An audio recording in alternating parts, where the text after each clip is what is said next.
হাসিউলি ৰুমত বাৰে বাৰে পৰে মনত উতলা ফাগুনতে পথৰুৱা কেঁকুৰিটোতে বেলি ডুবা গধূলিতে তোমাৰ খবৰ শিমলু ফুলাৰ প্ৰহৰ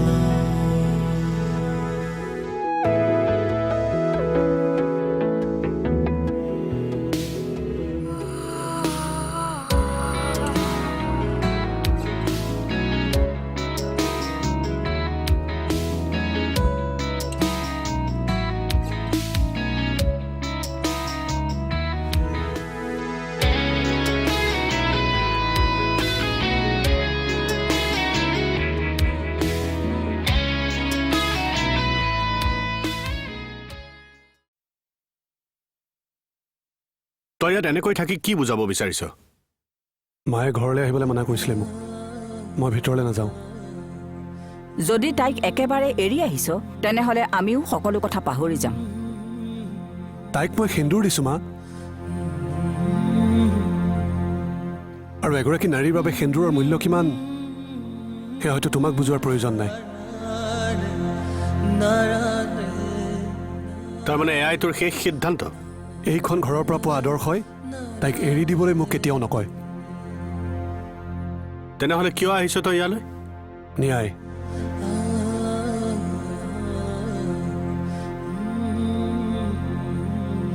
ন্যায় বিচাৰি আহিছোঁ মই। কোনো প্ৰমাণ নোহোৱাকৈ এজন নিৰ্দোষী মানুহক আমাৰ ঘৰৰ পৰা অপমান কৰি কিয় বাহিৰ কৰি দিলা? আৰে তোমালোকৰ দৃষ্টিতটো ভুল মই কৰিছিলোঁ, কিন্তু তাৰ শাস্তি তোমালোকে আনক কিয় দিলা? সেই মানুহজনে আমাৰ ঘৰলৈ আমি কৰা ভুলৰ ক্ষমা বিচাৰি আহিছিল মা। তেওঁ কোনো সম্পত্তিৰ আশাত অহা নাছিল। ভুল কৰিলা তোমালোকে। তোমালোকে তেওঁ কৰা এই ব্যৱহাৰৰ বাবে আজি ময়ো অকলশৰীয়া হৈ পৰিলোঁ। তেওঁ কি ক'বলৈ আহিছিল এবাৰতো শুনি ল'ব পাৰিলেহেঁতেন। আমাৰ ঘৰৰ সংস্কাৰৰ মৰ্যাদাখিনি তোমালোকে মাটিৰ লগত মিলাই দিলা। আৰু তই কি কৰিছ? এজনী বিধৱাৰ শিৰত সেন্দুৰ দিয়াটো অপৰাধ হ'ব নোৱাৰে মা।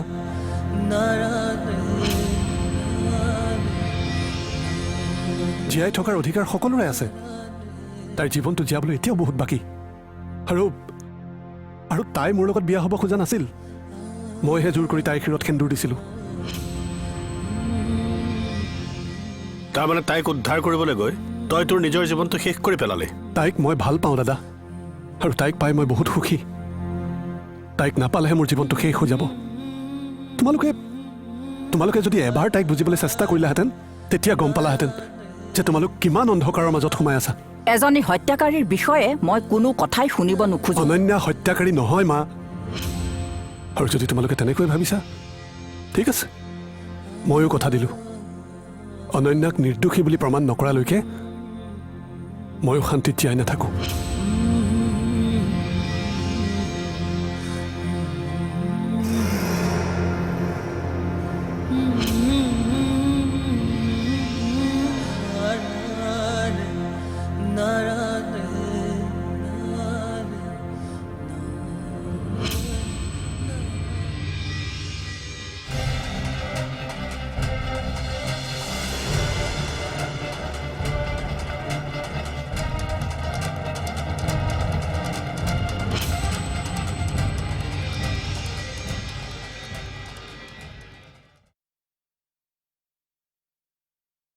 ক'ত যাওঁ তই? দাদাক সকলোখিনি কথা কৈ দিওঁগৈ। কোনবোৰ কথা? যে প্ৰিয়মৰ ককাইকে অমৰৰ এক্সিডেণ্ট কৰিছিল। তই পাগল হৈছ নেকি বা? পাগল মই হোৱা নাই প্ৰীতি। সিহঁতৰ ঘৰখনে দাদাক যিখিনি অপমান কৰিলে তাৰে উত্তৰ আমি দিবই লাগিব। এনেদৰে মনে মনে বহি থাকিলে একো নহ'ব। আৰু তহঁতৰ ৰিলেশ্যনৰ কি হ'ব? নাজানো মই। যি হয় হওক। প্ৰিয়মৰ গাত কোনো দুখ নাই বা? তাৰ ককায়েকে কৰা ভুলৰ শাস্তিবোৰ তই তাক নিদিবি। সি তোক বহুত ভাল পায়, আৰু দাদাক এইবোৰ কথা কৈ দিয়াৰ লগে লগে সকলোবোৰ থান বান হৈ যাব। আৰু কিমান থানবান হ'বলৈ বাকী আছে প্ৰীতি? দাদাই জীৱনত প্ৰথমবাৰৰ কাৰণে অপমানিত হ'ব লগা হ'ল মোৰ কাৰণে। দাদা আৰু বৌৰ মাজত ইমান ডাঙৰ এখন কাজিয়া হ'ল মাত্ৰ মোৰ কাৰণে। মই মোৰ সম্পৰ্কৰ কথা ভাবি সকলোৰে সম্পৰ্ক বেয়া কৰিব নোৱাৰোঁ প্ৰীতি। মই তোক স্বাৰ্থপৰ হ'বলৈ কোৱা নাই বা, কিন্তু প্ৰিয়মৰ কথাও পাহৰি নাযাবি। সি তোৰ কাৰণে সকলোৰ লগত যুঁজি আছে, আনকি নিজৰ ঘৰখনকো এৰি দিছে তোৰ কাৰণে। তাৰ ভালপোৱা কি কোনো মূল্য নাই তোৰ ওচৰত? তেতিয়াহ'লে মই কি কৰোঁ প্ৰীতি? কোন আপোন কোন পৰ ধৰিবলৈ বৰ টান হৈছে। প্ৰিয়মক শেষবাৰৰ বাবে এটা চান্স দে বা। মোৰ বিশ্বাস সি সকলোবোৰ ঠিক কৰি দিব। তাৰ ভালপোৱাত ইমান শক্তি আছে। কিন্তু দাদাক এতিয়া এইবোৰ কথা কৈ দিয়াৰ লগে লগে দাদাই কেতিয়াও তাক ক্ষমা নকৰিব আৰু সকলোবোৰ শেষ হৈ যাব। প্লিজ বা, মানৱীয়তাৰ খাতিৰত।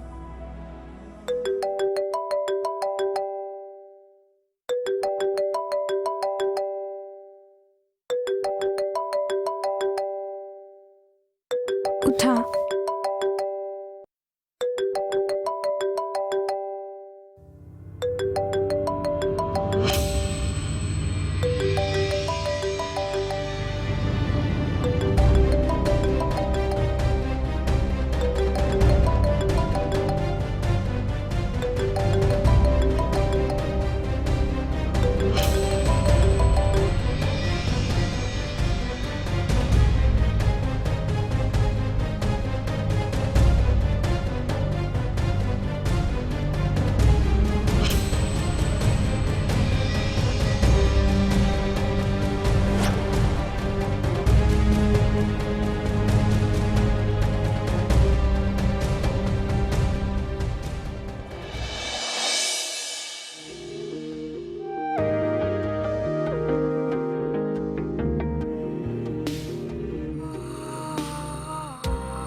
মা, তোমালোকে বাৰু খুৰাক কিয় বেয়া পোৱা কোৱাচোন?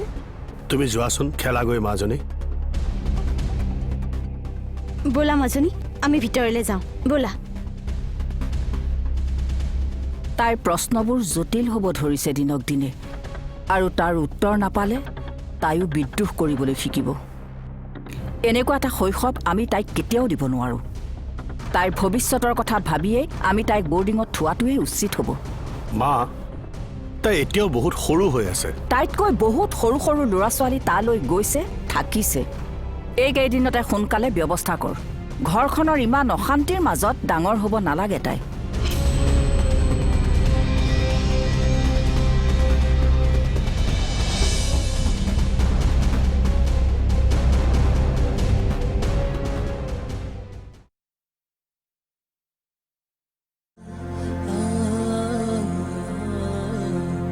সমস্যাবোৰ যিমানেই সহজ কৰিবলৈ চেষ্টা কৰোঁ সিমানেই জটিল হৈ হৈ গৈ থাকে।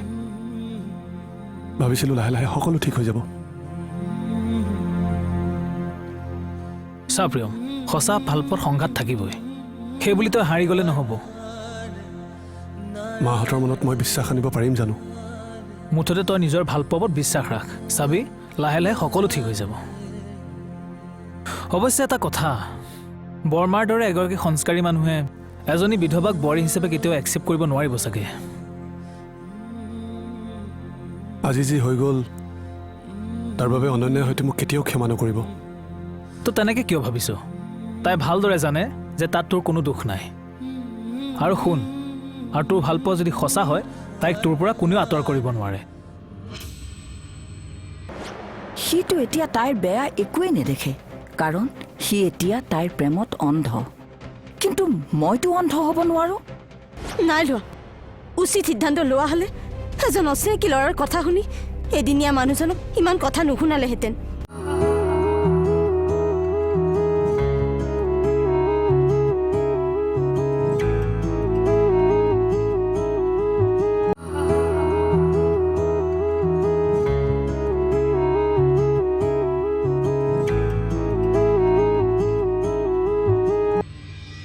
নাই নাই, হাজাৰ ভুল কৰিলেও সি মোৰ ল'ৰা। মই তাক জানি শুনি এনেকুৱা এটা বিপদলৈ ঠেলি দিব নোৱাৰো। সিটো এতিয়া তাইৰ বেয়া একোৱেই নেদেখে, কাৰণ সি এতিয়া তাইৰ প্ৰেমত অন্ধ। কিন্তু মইতো অন্ধ হ'ব নোৱাৰো। জানি শুনি এনেকুৱা এটা ভুল মই কেতিয়াও হ'বলৈ দিব নোৱাৰো। মই সোনকালেই কিবা এটা কৰিব লাগিব।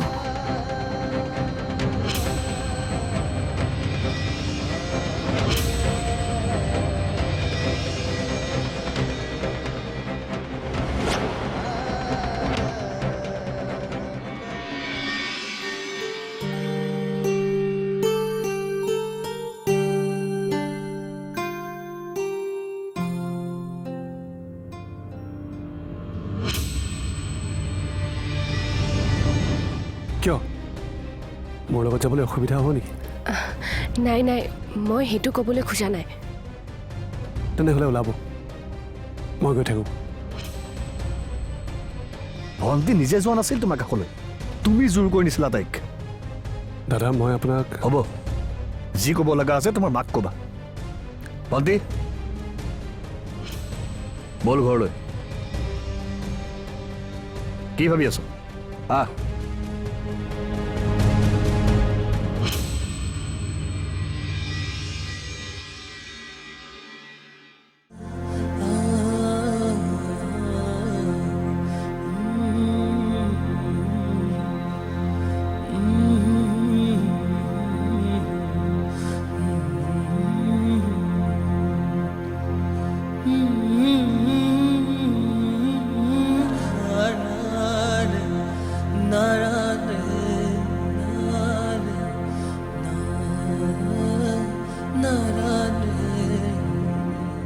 চবৰে নাক কাণ কটা কলংকিনী তিৰোতা এজনী কিয় ঘৰলৈ উভতাই আনিছা? কথাবোৰ অলপ চম্ভালি ক'বা, যাওঁ না। মোৰ মুখ চম্ভালাৰ আগতে তোমাৰ ভনীয়েৰহঁতক চম্ভালা। এটাৰ তেজ খাই এটালৈ গ'ল, এতিয়া ঘৰত আনি মহাৰাণী কৰি ৰাখা। আকৌ দুদিনমানৰ পিছত আকৌ এটালৈ গুচি যাব। এইবোৰ চাবলৈকে মোক ইয়াত ৰাখিছা? নিজৰটো লাজ বোলা বস্তুটো নায়েই, এতিয়া সমাজৰ আগত মোৰহে মুখ উলিয়াব নোৱাৰা অৱস্থা কৰিছা তোমালোকে।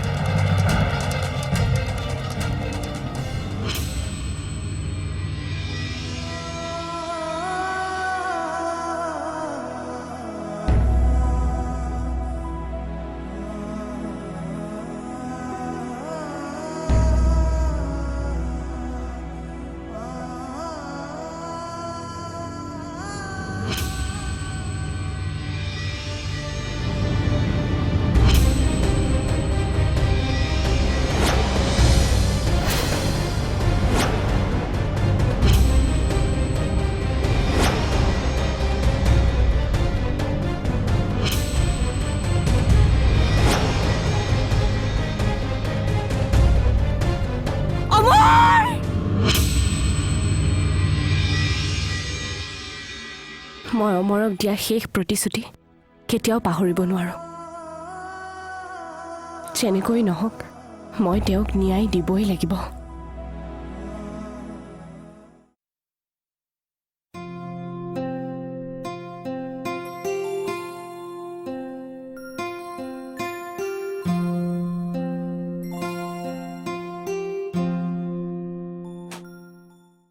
কালিৰ পৰা যে বৰ্ডিঙৰ কথাটোকে সুধি আছে।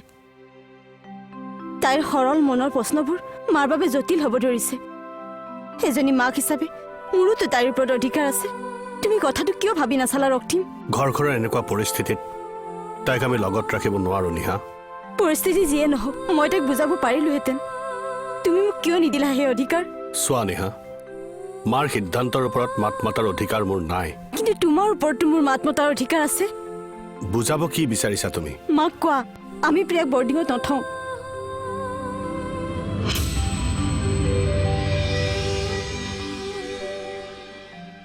কি হ'ল, সাহস নাই তোমাৰ? ক'ত হ'ব? যিজন মানুহে এগৰাকী বিধৱাক সামাজিক মৰ্যাদা দিয়া ভায়েকৰ হৈ মাত মাতিব নোৱাৰিলে, সেই মানুহজনী নিজৰ ছোৱালীৰ কাৰণে কি মাত মাতিব? নিহা, মায়ে সম্পূৰ্ণ শুদ্ধ সিদ্ধান্ত লৈছে। নাই লোৱা।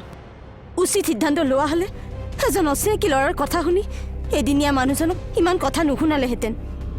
মায়েতো ভাল কাম নকৰিলে। প্ৰিয়ামৰ সিদ্ধান্তই মাৰ মনত কিমান আঘাত দিলে সেয়া তুমিও জানা। সেয়েহে মা ইমান কঠোৰ হ'বলৈ বাধ্য হৈছে। আৰু তাৰ শাস্তি ভোগ কৰিলো প্ৰিয়া আৰু মই। নিহা, তুমি অলপ ধৈৰ্য ধৰাচোন। এতিয়া সকলো পৰিস্থিতিৰ ওপৰত এৰি দিয়া। মা ক'ত আছে?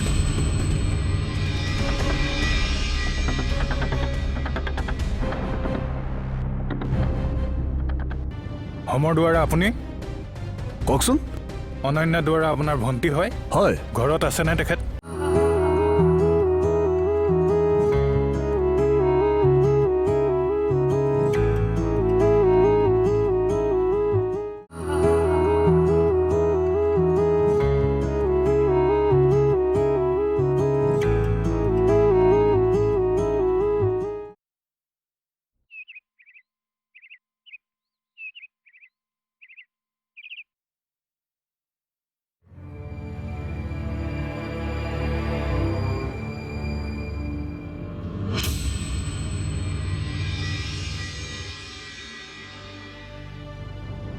হোমৰ দুৱাৰা আপুনি? হয়। কওকচোন। অনন্যা দুৱাৰা আপোনাৰ ভণ্টি হয়? হয়। ঘৰত আছেনে তেখেত? আছে। কিবা কথা আছিল তাইৰ লগত? মই অনন্যা। কওকচোন কি কথা আছিল? আমি আপোনাক আৰু আপোনাৰ ভণ্টিক থানালৈ নিবলৈ আহিছোঁ।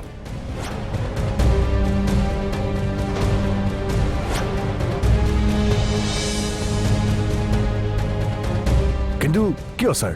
অনন্যাৰ আগৰ স্বামী অমৰৰ হত্যাৰ অভিযোগত আৰু প্ৰিয়ম বৰুৱাক নতুনকৈ হত্যাৰ পৰিকল্পনা কৰাৰ বাবে আপোনালোকৰ ওপৰত গোচৰ দিছে।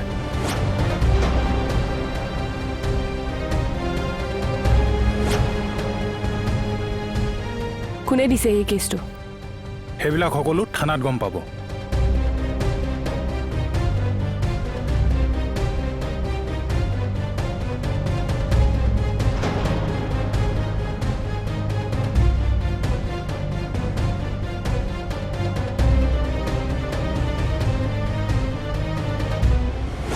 কি তুমি কেছ দিছা? অঁ মই দিছোঁ, কাৰণ এজনী বিধৱা হত্যাকাৰীক কোনোপধ্যে মই মোৰ বোৱাৰী কৰিব নোৱাৰোঁ। কিন্তু সেইবুলি একো ভালদৰে বিচাৰ বিবেচনা নকৰাকৈ হত্যাৰ গোচৰ দিয়াটো ভাল কথা নহ'ব নেকি মা? কি ভাল কি বেয়া তই মোক শিকাব নালাগে। তাইৰ আগৰ গিৰিয়েকটোৰ দৰে যদি প্ৰিয়মৰো কিবা এটা অঘটন ঘটায় তেতিয়া তই কি কৰিবি? কিন্তু এটা অচিনাকি ল'ৰাৰ কথা বিশ্বাস কৰি তুমি... সকলোবোৰ দেখিও মই চকু মুদি থাকিব নোৱাৰোঁ। কোন থানাত আছা তুমি? নালাগে তই আহিব। কিন্তু কৈছোঁ নহয়, তই অহাৰ কোনো দৰকাৰ নাই। নিহা আৰু প্ৰিয়মৰ আগত এইবোৰ কথা একো নুলিয়াবি। এতিয়া কি কৰিব লগা আছে মই নিজেই কৰিম।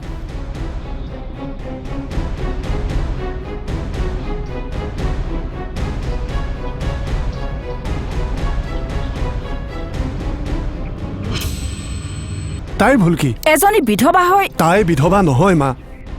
অকল ইয়েই নহয়, ইহঁতৰ গোটেই বংশটোৱেই মিছলীয়া।